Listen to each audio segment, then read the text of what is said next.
Cześć! Może pamiętacie te góry za mną, jeśli jesteście fanami telewizji i starych seriali, no bo to już stary serial, to tutaj kręcono pierwsze sceny z kultowego serialu Lost, kiedy bohaterowie, rozbitkowie lotu Oceanic Airlines 815 ze zdumieniem spostrzegli, że są na jakiejś dziwnej wyspie, ale przeżyli katastrofę, to byli właśnie na Oahu, na plaży Mokuleia, tu gdzie właśnie teraz jesteśmy. Te piękne góry i ta plaża były scenerią do wielu późniejszych jeszcze scen w serialu, kiedy nawiązywano we flashbackach do tego momentu rozbicia się samolotu. Tutaj leżał też kadłub samolotu na piasku. Ekipa filmowa posypała piaskiem drogę, która jest zaraz obok plaży, tak żeby rozszerzyć troszeczkę plan. Kiedy nie trwały akurat zdjęcia, można było sobie tu przyjechać i nawet ten plan obejrzeć, te plenery, więc to musiało być bardzo ciekawe doświadczenie. Natomiast mimo miłych, niewątpliwie widoków, pięknych gór, słońca, to jest to cholerny wiatr jednak, jak widać, i bardzo mocne fale, więc może do surfowania, kitesurfing ok, ale ja tam do wody nie wchodzę.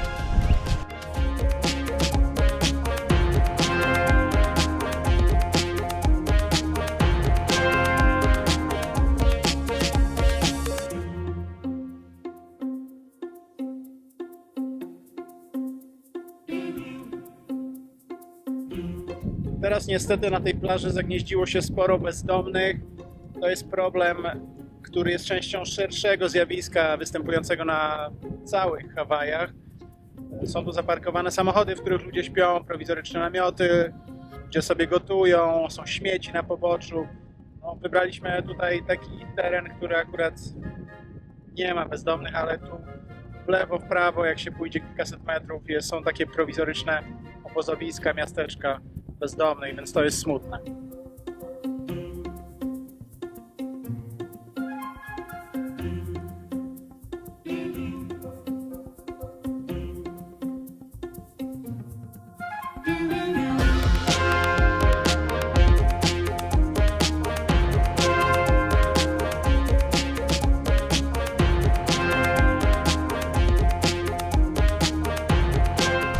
Facet wraca z wakacji na Hawajach. Kurczę, mówi do żony, czuję się jakiś taki lekki, to chyba przez te wszystkie trekkingi. Nie, po prostu masz pusty portfel. Ten śmieszny, nieśmieszny żart bardzo dobrze obrazuje sytuację na Hawajach. Tutaj, jak się bardzo szybko zorientujecie, wszystko jest drogie. Mieszkania są drogie, hotele są drogie, jedzenie jest drogie. Nawet sieciówki, które mają te same ceny w całych Stanach, typu Denny's, McDonald's, tutaj będą droższe. Kto jest tu winowajcą? Po pierwsze, mamy ten bardzo niesławny Transient Accommodations Tax, czyli podatek od wynajmu krótkoterminowego. Chodzi tu o hotele i Airbnb, on wynosi 18%. Każdy hotel, każdy pokój na Hawajach będzie obciążony tym podatkiem. Oczywiście to zwiększa koszty. Druga sprawa jest taka, że tu wszystko trzeba przywieźć albo statkiem, albo samolotem. Oczywiście bardzo podwyższa to koszty wszystkich artykułów tu sprzedawanych, bo na miejscu nie produkuje się prawie nic. Dodatkowym smaczkiem jest to, że na mocy archaicznej ustawy z 30 lat XX wieku tę trasę między Hawajami a kontynentem amerykańskim mogą obsługiwać tylko armatorzy amerykańscy i tylko na statkach wyprodukowanych w stoczniach amerykańskich. Jak się można domyślić, to bardzo ogranicza konkurencję. W tej chwili zdaje się tylko jedna firma obsługuje tę trasę. Trzecią sprawą jest to, że ziemia na Hawajach jest bardzo droga. Z powodu ochrony środowiska rząd na Hawajach przeznaczył jedynie 5% całkowitego terenu, który jest na wyspach, pod zabudowę. Więc oczywiście, jeśli jakaś megakorporacja już kupi tę bardzo drogą ziemię pod swój hotel, nie ma żadnej motywacji do tego, żeby ceny pokoi były niskie i chce zmaksymalizować dochód. Takie są powody. Jak sobie z tym radzić? Jest kilka sposobów. Możecie oczywiście pojechać w sezonie nie najwyższym, tylko na przykład europejska wiosna, kwiecień, maj, albo październik, listopad. Wtedy jeszcze pogoda jest dobra, a ceny są trochę niższe. Można też wynająć mieszkanie z aneksem kuchennym, tak jak my. Wtedy kupujecie jedzenie w supermarketach i gotujecie sobie. To jest kilka takich sposobów, ale nieuchronnie te koszty będą się nawarstwiać i pod koniec pobytu skonstatujecie, że wydaliście dużo lub jeszcze więcej. Niestety jedynym sposobem na to, żeby cieszyć się odpowiednio Hawajami, jest głębsze sięgnięcie do portfela.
Deszcz zaczyna padać. Zrobiliśmy dach. Dlatego założyliśmy dach, ale mieliśmy piękną tęczę przed chwilą. Hawajską. Hawajską. Iza wypatrzyła znowu. Ona co roku jakąś tęczę znajdzie. Nie trudno ją wypatrzeć, po prostu trzeba patrzeć przed siebie. A nie w telefon, w domyśle.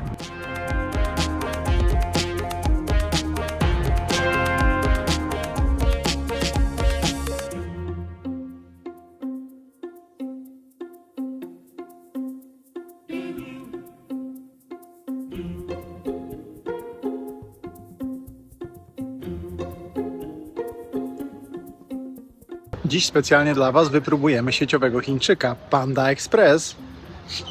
Te knajpy są w wielu miastach, w wielu centrach handlowych, w zasadzie na każdym rogu są bardzo popularne, ale nigdy jeszcze tam nie jedliśmy. Mamy dzisiaj ochotę na coś azjatyckiego i szybkiego. Słuchajcie, mówiłem, że Hawaje są drogie, ale można też się najeść za małe pieniądze. Można iść do sieciówki Panda Express. Mają tu dobre chińskie dania, jak w jadłodajni. Nakładają Ci tyle żarcia, o. Plus jeszcze tutaj kurczak jest dodatkowy w tym, o. Dodatkowe pół kilo kurczaka i to wszystko za 13 dolców. Także najemy się i jeszcze zabierzemy do domu i damy dzieciom.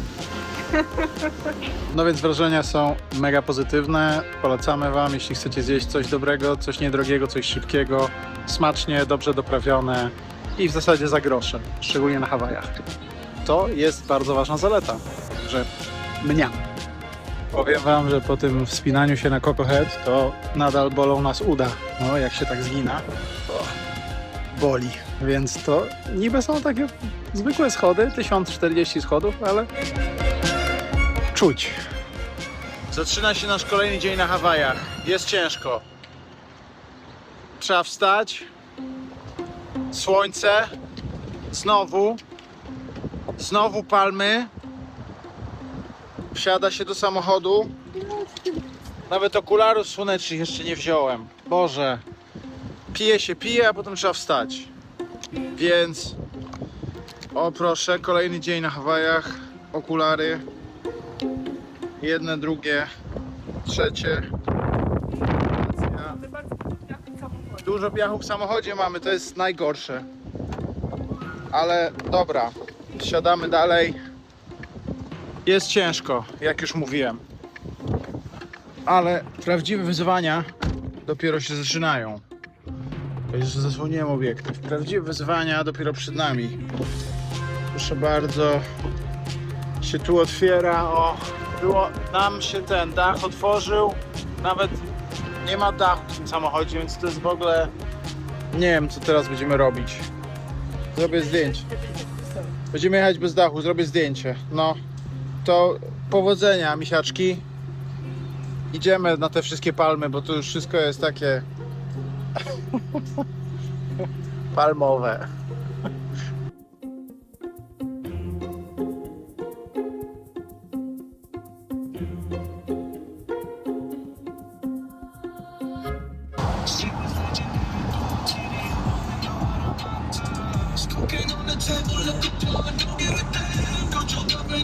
Yeah.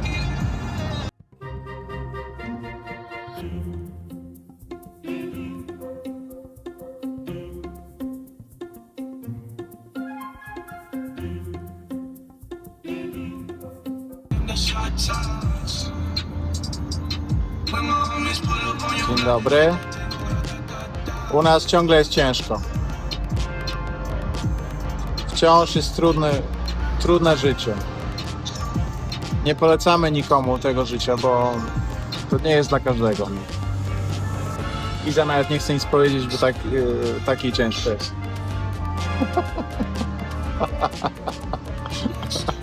Ciężko jest, nie? Nie. Wymowna mina. Yeah. Yeah.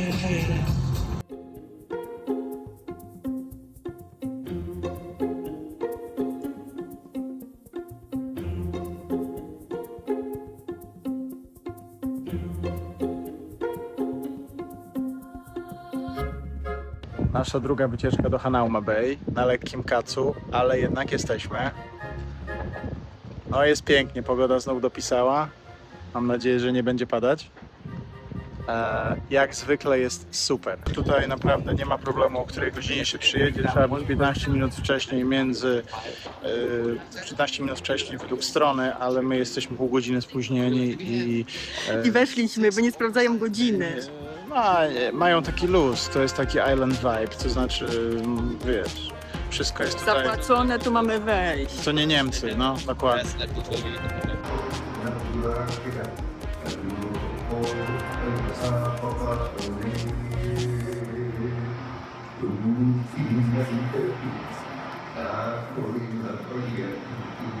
most of your time with them Jedziemy. today. Dzisiaj dla fanów zdecydowaliśmy się wsiąść do naszego małego tramwaju. Do Ciuchci.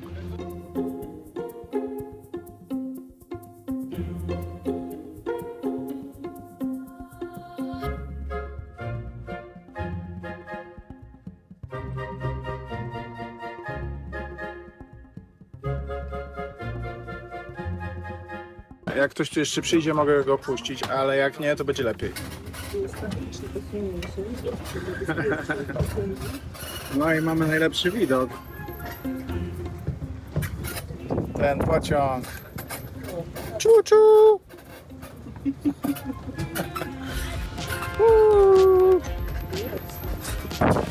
Hello. Hello. Jak papież, tak możemy machać. Tak jak papa mówi. Boże, jeszcze nie wybrali nowego papieża. Chyba którymś, ale 15. Myślisz, że będzie teraz papież Polak znowu? Myślę, że nie. Może dziwisz zostanie. On nie ma wiedzy takiej. Może nie, on nie ma wiedzy. On nie ma wiedzy.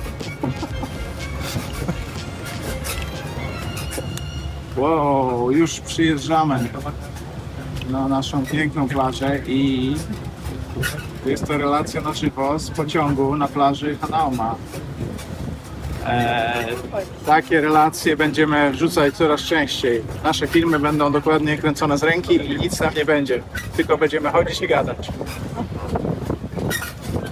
Bo się okazuje, że niektórzy tak lubią. Okazuje się, że te filmy są bardziej popularne. Nie będziemy nic montować. No. Będzie totalna dogma. Ciu, dojechaliśmy. Już jesteśmy na plaży. Wow, a ktoś już wraca?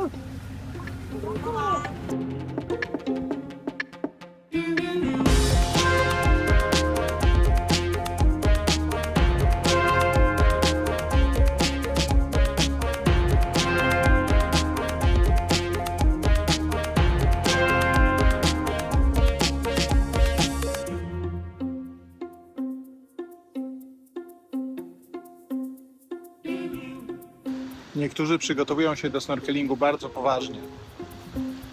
Tak jak ta pani.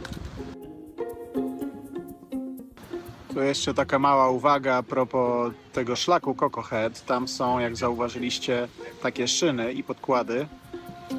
W czasie II wojny światowej wojsko używało tego do transportu zapasów, amunicji, jedzenia na szczyt, na którym znajdował się punkt obserwacyjny. Więc był tam taki tramwaj, pociąg, coś w rodzaju kolejki szynowej, bardzo stromym zboczu. I dlatego są te podkłady, po których teraz się wchodzi.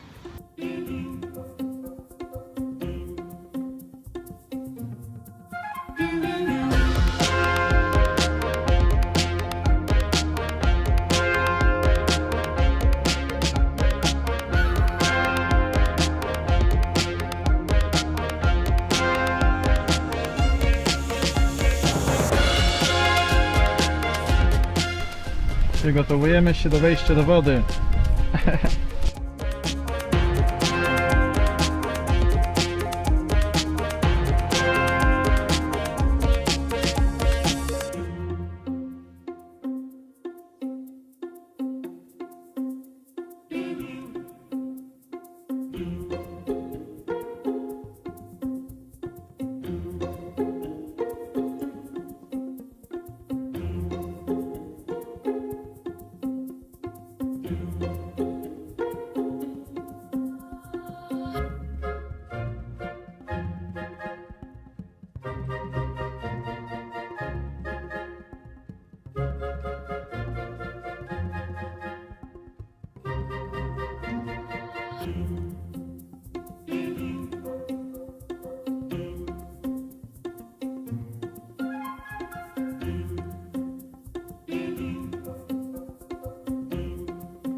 Jak tam panie w Hanauma Bay? Weźmy sobie piach z majtek. Piach z majtek, o Boże. No super. Ciepła woda. Elegancko. Rybki pływają. O, rybki są. Ja się tu nie wywalił na tych kamieniach. Czyli warto było przyjechać. Warto było przyjechać. No. Fajnie, jest naprawdę fajnie.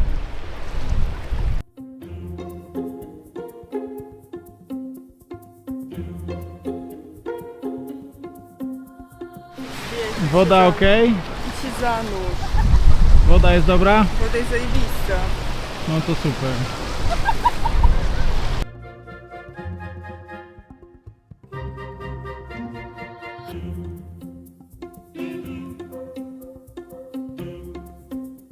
I jak woda? A, super. Teraz mamy idealną temperaturę. Ludzie już troszkę podchodzili, plaża będzie niedługo zamykana, a jest bardzo, bardzo przyjemna temperatura i na zewnątrz, i w środku. O, rybki, Na zewnątrz i w środku czego? wody. A, okej. O, i jest piękne palmy. Jedyne co tutaj na tej plaży jest nieidealne, to że tu obok jest strzelnica i troszkę czasem ktoś tam strzela, no ale dopóki nie strzelają w nas, to jest wszystko dobrze.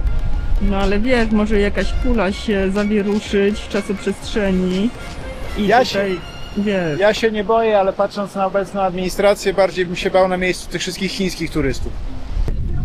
Na końcu zatoki nieźle napieprzają fale. Tu jesteśmy chronieni, woda jest jak w basenie, ale tam można by nieźle oberwać.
jak tam woda?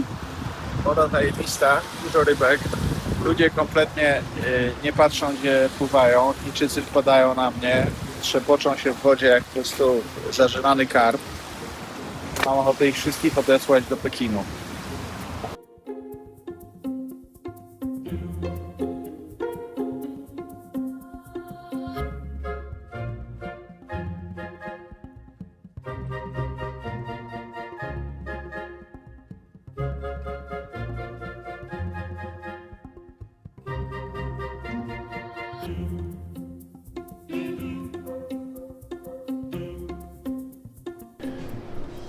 Jak wiecie, lubię piwo.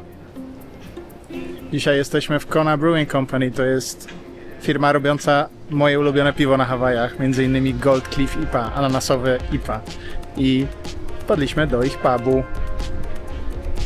Będzie jakieś piwko pite? No musimy tutaj coś popróbować. Jakieś pewnie mają inne, których jeszcze nie piliśmy, Jakieś, więc no, degustacje. No dobra, no bo po plaży jesteśmy trochę wysuszeni. Trzeba uzupełnić płyny. dokładnie zasiąść do konsumpcji.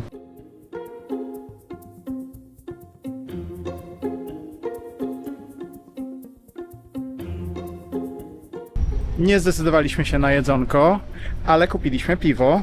Poka. Spadłem. Są 4 piwka. 4 piwka, których nie można dostać normalnie w sklepie. Chcemy wypróbować te smaki.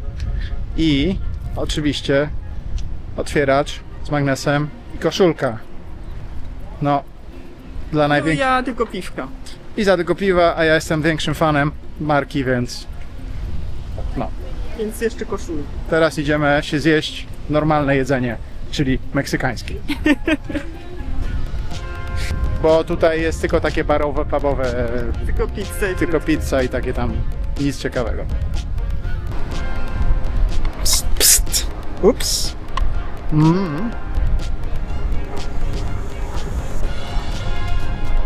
Mahea Haze, proszę Państwa. Hazy IPA, bardzo zacne. A Ty co sądzisz? Bardzo dobre. Dobre, nie? Dziwne, fajne. Mamy jeszcze 3 inne, będziemy recenzować na bieżąco. A teraz wsiadamy, jedziemy.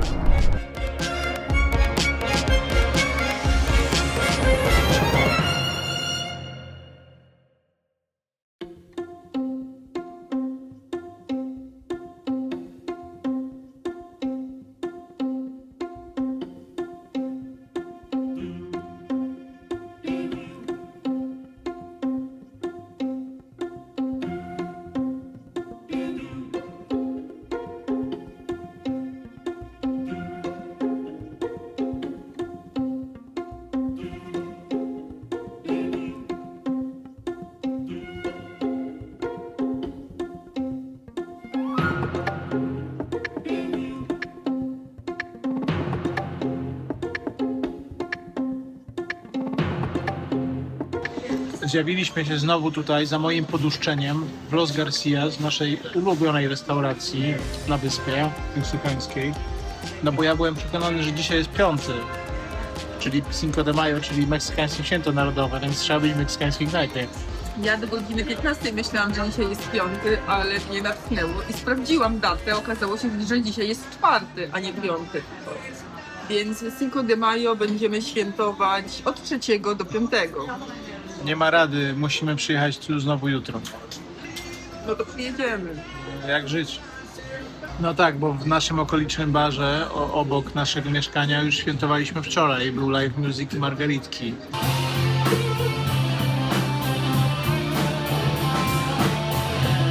Nie tak dobre jak te.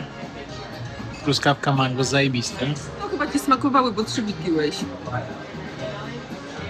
Nie były złe. Są tu bardzo ciekawe przepisy, które nie pozwalają brać drinków na wynos, więc poprosiłem kelnera, żeby dał nam naszą margaritę na wynos, bo już nie jestem w stanie drugiej skończyć, to jest marakuja. No i co? I chłopak się dwoił i troił, mówi, musicie zaczekać, bo teraz nie mogę. Jak ktoś tam wyjdzie z kuchni, to będę próbował. No i udało mu się w końcu, przyniósł nam w pudełku po jedzeniu i powiedział, zróbcie tak, żeby was nie widzieli. Zróbcie tak, żeby nikt nie widział, co wlewacie. Także zrobimy tak, żeby nikt nie widział. No i mamy taki mały kubek w pudełku od jedzenia. O, tak to wygląda. Ja bym chciała to przelać. No i się udało, przelaliśmy. Tak wygląda margarita na wynos i fajita na wynos. Wszystko na wynos. Nie zjedliśmy, nie wybiliśmy, ale było zajebiste. To znaczy nie zjedliśmy wszystkiego. Dobra, czas jechać do domu. 4 de Mayo, a jutro będzie powtórka Cinco de Mayo. Jak w filmie z Berlin Monroe.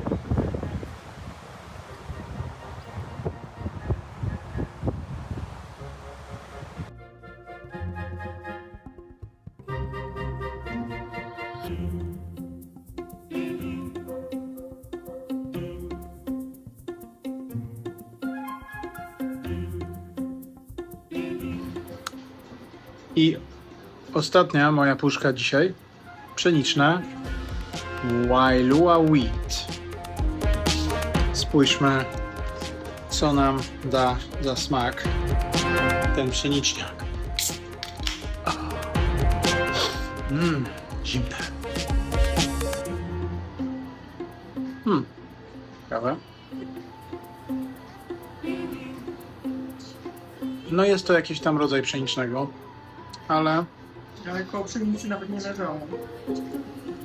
nic specjalnego. Wodniste jakieś takie. O, Tak? Smakuje ci? takie dziwne. Dziwne.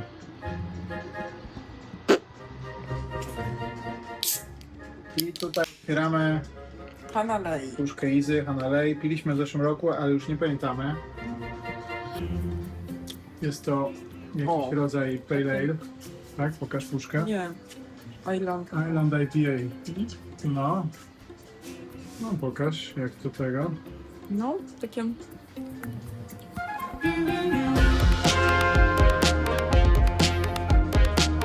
Dobre, ale gorzkie trochę. No ale dobre. Najbardziej płciowe z tych wszystkich piw. Dzisiaj jadę nurkować. To moje pierwsze nurkowanie na Oahu. Będę nurkować z firmą Reef Pirates. Mam aż 4 nurkowania do zrobienia dzisiaj. Mam nadzieję, że uda się zobaczyć coś fajnego. Do tej pory na Hawajach naprawdę świetnie mi się nurkowało. Widziałem piękne korale, dużą faunę, mantę, rekina, głównie na Big Island. Na Maui też było bardzo ładnie. Oahu, no mam nadzieję, że Oahu nie zawiedzie. Spróbujemy, będę dzisiaj nurkował z moją kamerą, z obudową nową. Mam nadzieję, że mi nie zaleje i że da się zrobić jakieś fajne zdjęcie i filmy.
Poczuliśmy głód, wybraliśmy się do kolejnej sieciówki, Genki Sushi.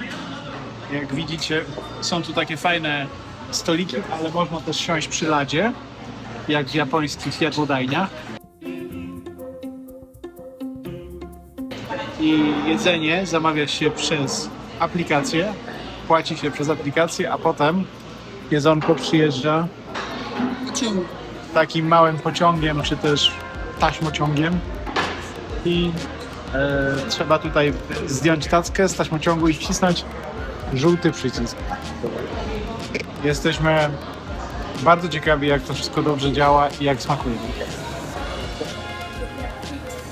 Przyjechały pierwsze dania. Na muszyki. Trzeba wcisnąć potem przycisk.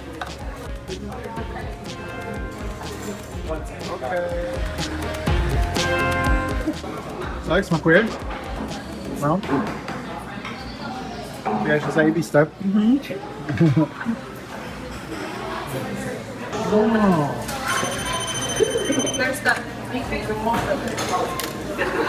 Przyszło nasze jedzenie.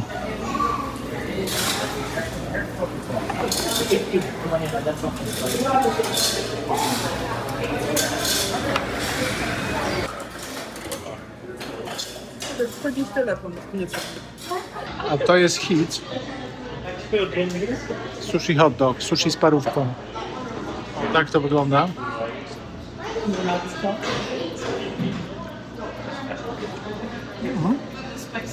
Sushi z parówką. Próbowałaś? Nie, jeszcze nie. Musisz spróbować. Dziwne, tak cholera. Pojedli. Talerz pusty. Jak Jedzenie bardzo dobre. Musimy tu jeszcze przyjść. sushi jak w domu, czy Nie, no lepszy. Tak, ale mnie kadrujesz, widać mi tylko oczy. Sushi bardzo dobre, lepsze niż w Warszawie. no i tempura nam najbardziej smakowała, takie smażone. Ale inne też były dobre. Pociąg mega. A żeby zapłacić, wystarczy wcisnąć przycisk. Tak a propos, oni się tu chwalą, że Ala Moana Center to jest największe centrum handlowe na świecie typu otwartego, czyli no, na świeżym powietrzu w sumie można powiedzieć, no bo nie ma tu okien, są ściany i dużo otwartych przestrzeni. Jak to wygląda? No chodzi się i chodzi, można chodzić co do usranej śmierci.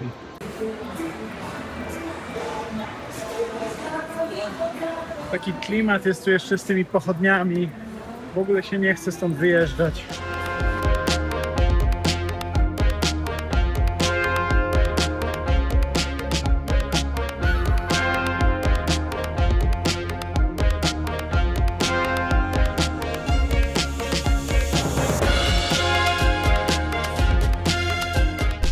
Dzisiaj czas na trekking. Jesteśmy na początku szlaku Mount Olomana. 3 szczyty. Ten trekking jest uważany za dosyć wymagający. Nie będziemy na pewno robić wszystkich 3 szczytów, które są po kolei na szlaku. Zrobimy, mam nadzieję, pierwszy. Kolejne 2 to już jest podobno niezły hardcore i tam ludzie spadają, są ostrzeżenia o wypadkach śmiertelnych, to jest wspinaczka, więc idziemy na lajcie. Jak nie będzie za bardzo błota, ani żadnych nieprzewidzianych okoliczności, powinniśmy coś tu zrobić. Trochę się powysilać i popocić, a potem na plażę. Żeby jeszcze móc dzisiaj poleżeć na plaży Tak, i opalić białe paski. dokładnie. Dlatego chcemy jeszcze trochę mieć na to czasu, więc postaramy się zrobić ten fragment, który zrobimy szybko.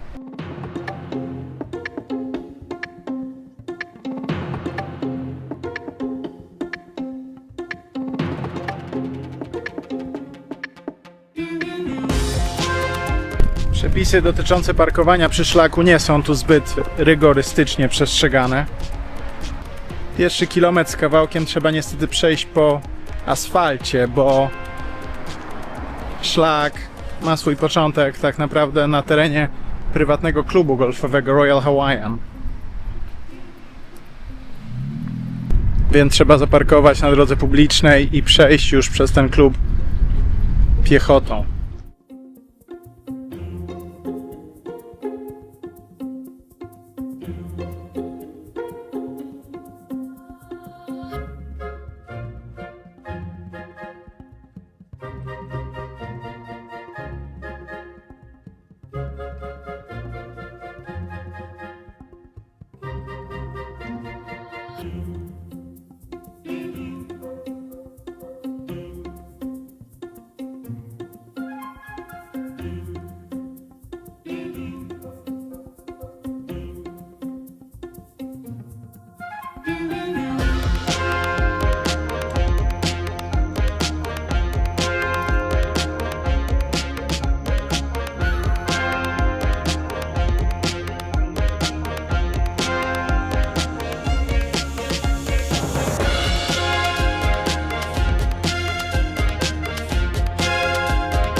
Szlak jest na razie dosyć błotnisty i jest dużo korzeni. Trzeba uważać, gdzie się nogę stawia.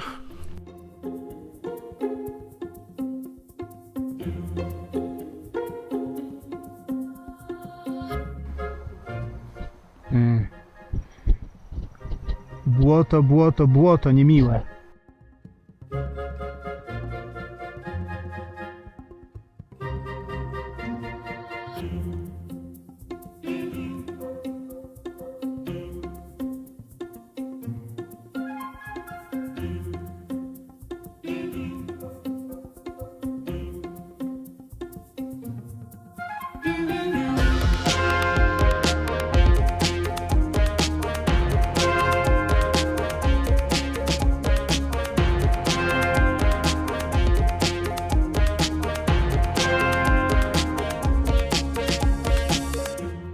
Wiatr wieje i się zaczyna robić zimno.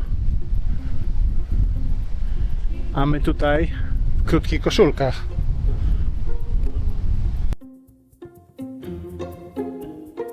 Mamy szczęście, bo tutaj już się im wyżej, tym bardziej sucho się robi, także łatwiej się idzie, nie jest ślisko.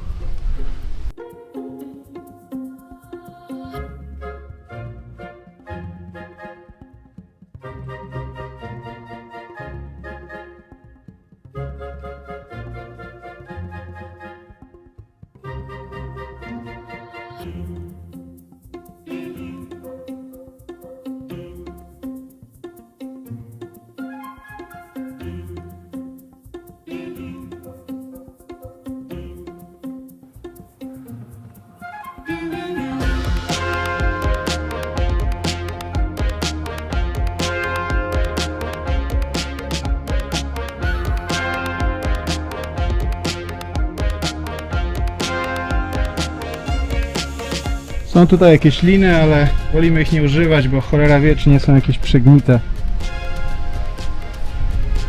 Dajesz radę? Daj, ale już myślę, jak będę stąd schodzi. Nie, na dupie się schodzi. Zieje jak lole.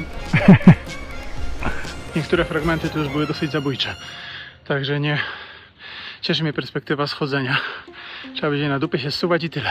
O, tak to wygląda. Ogólnie prawda jest, że one wyglądają dość upierdliwie, niebezpiecznie, ale jak jest sucho, to jest pełno miejsc, w których się można złapać, zaprzeć, nogi się nie ślizgają. No ale jest to wysiłek. Chyba zaczynam dokądś dochodzić. Przestrzeń się otwiera coraz bardziej. O kurwa, ostatnie linki. Pierdolone.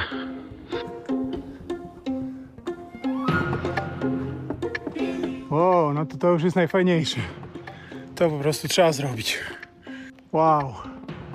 O pierdole. Ale jak ja stąd zejdę teraz, to będzie ciekawe. Na dupie, na dupie, na dupie.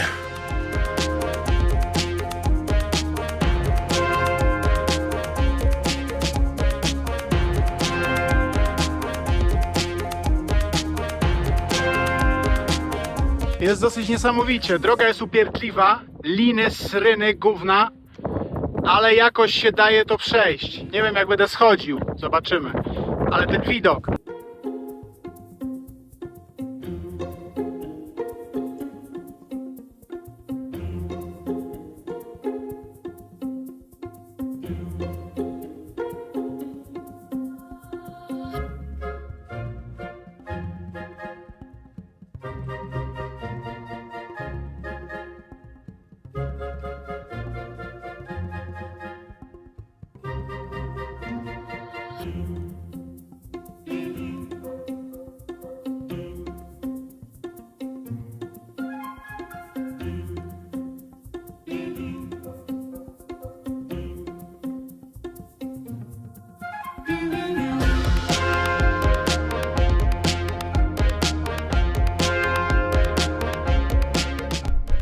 Ja tam dalej już nie idę. Nie ma chuja we wsi, nie ma mowy. Po prostu.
A teraz tu trzeba jakoś zejść. No tak to wygląda. Niezbyt fajnie. No i tak to wygląda z dołu. Udało się zejść. Nie udało się sfilmować, ale zszedłem.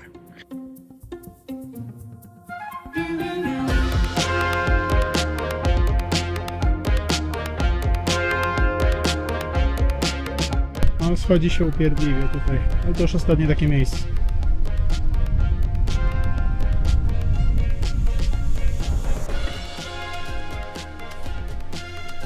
No, lekko nie jest. Schodzimy w bólu. Minęły nas jakieś ruskie. Chyba poszły dalej niż pierwszy szczyt, bo ich nie widziałem na pierwszym szczycie. Twardziele. No.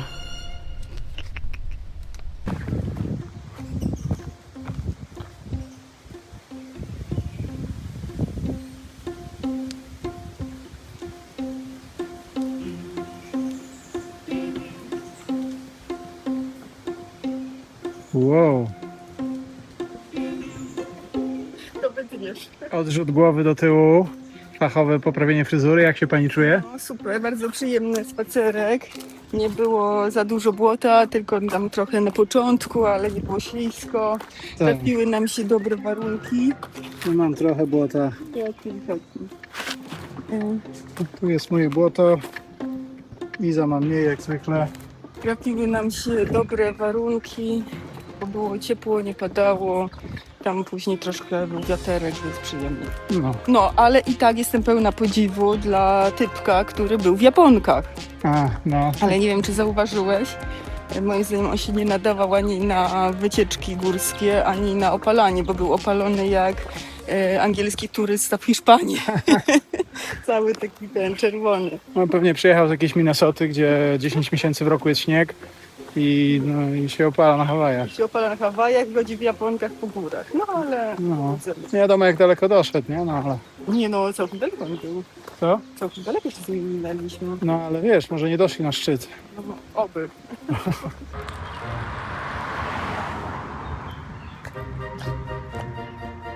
Kurwa. I kolejny pieprzony mandat, kolejna żółta karteczka i biała koperta. Pff.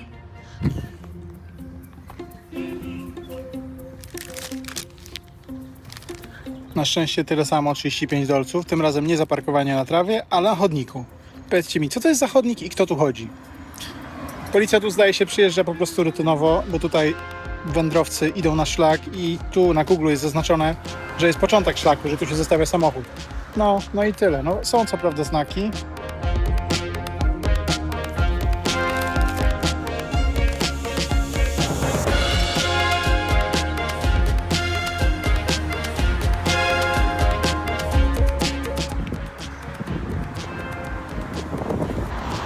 Ale nie mam pojęcia, gdzie trzeba parkować, skoro tu nie można. O, pan też dostał.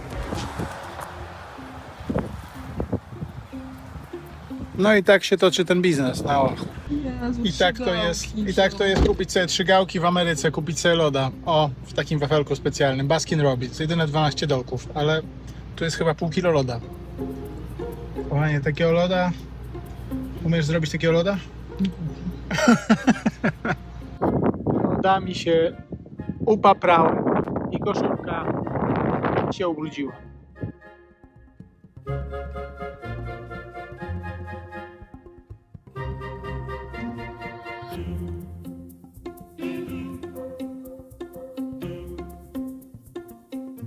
Jakiś dziwny szaman.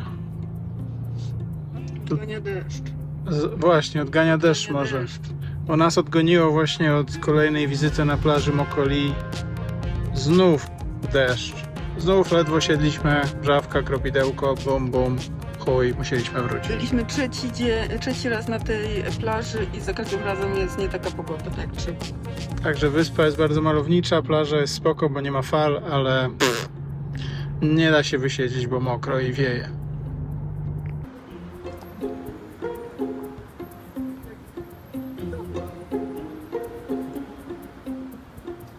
Czy wyście to widzieli, że tu są skrzyżowania na skos również dla przejścia dla pieszych? Proszę.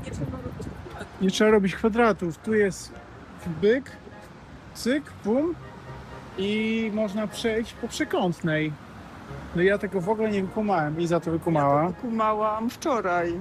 No, ale wiedziałam, że zaszpanuję. No i teraz już wszystko to wykumaliśmy i możemy szybciej się udać do naszego Ubera. Na tego trzeba czekać 15 minut. 10. 前方在 Clayco Avenue 右转。1米以内 Pass 下车。 Jechaliśmy z panem Uberem z Chin właśnie, bo chcieliśmy zdążyć do restauracji zanim ją zamkną, bo mamy głoda. I pan z Chin miał nawigację Google Maps po chińsku. Czuło się tak bardzo dziwny klimat, jakbyś był w Pekinie, no. Tak śmiesznie było, ale podziękowałem mu po chińsku i był bardzo zadowolony. Uśmiał się.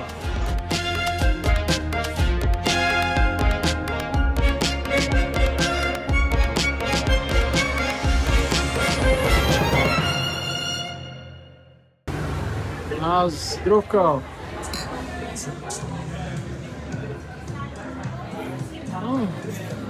Hanakoa. Dobre. Takie pikantne trochę. Twoje? No, takie zwykłe. Zwyczajne? A moje jest ciekawe, z takim jakimś... taką jakąś przyprawą. To jest takie, no, smakowe. Smakowe, no. Na sole.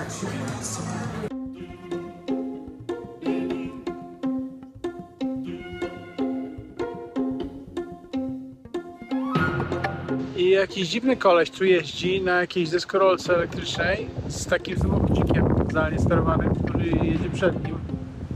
Nie kumam tej nowej mody. Młodzi ludzie po prostu mają... Ameryka, jednym słowem. Ameryka, młodzi ludzie mają siano w głowie. To mówię ja, stary człowiek.